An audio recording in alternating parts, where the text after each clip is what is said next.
Cette combinaison, Sandra Lorraine Mafo ne la portera plus jamais. La jeune topographe géomètre de 25 ans s'est faite froidement assassiner, la tête et les mains broyées. Pourtant, samedi matin, elle s'est rendue sur le chantier de Gombe, à Douala 5e, où elle travaille depuis quelques jours. Aux environs de 14 heures, ses parents recevront un appel qui va faire basculer leur vie. Son camarade, avec qui il était sur le terrain, à 14 heures, il voulait d'ailleurs rentrer. Comme il était fatigué, il a pris le devant pour dire qu'il part chercher la moto. Dès qu'il a retrouvé la moto, il rentre rechercher ma fille. Il ne la retrouve plus. Et entre-temps, maintenant, leur propre motoman qu'ils avaient réquisitionné est arrivé. Ils se sont mis dans la recherche de ma fille. Après plusieurs heures de recherche, la dépouille de la victime est finalement retrouvée.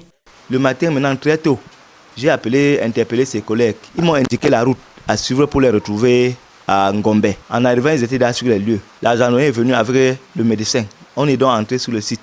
On a touché ma fille. Elle s'est retrouvée couchée au sol. On a constaté que c'est l'assassinat. Sa tête était broyée, les mains broyées.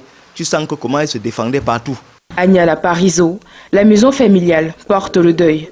La famille, encore sous le choc, n'en revient pas. Au dire des proches, la topographe n'avait pas de problème avec son entourage. Le jour-là, je sentais déjà qu'elle n'est plus en vie. Elle n'est plus en vie parce que passer déjà une nuit à faire une soirée à faire les recherches vaines.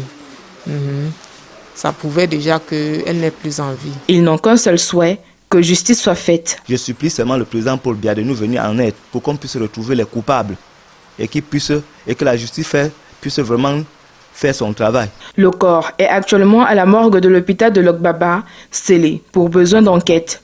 Entre-temps, sa tunique de travail reste accrochée.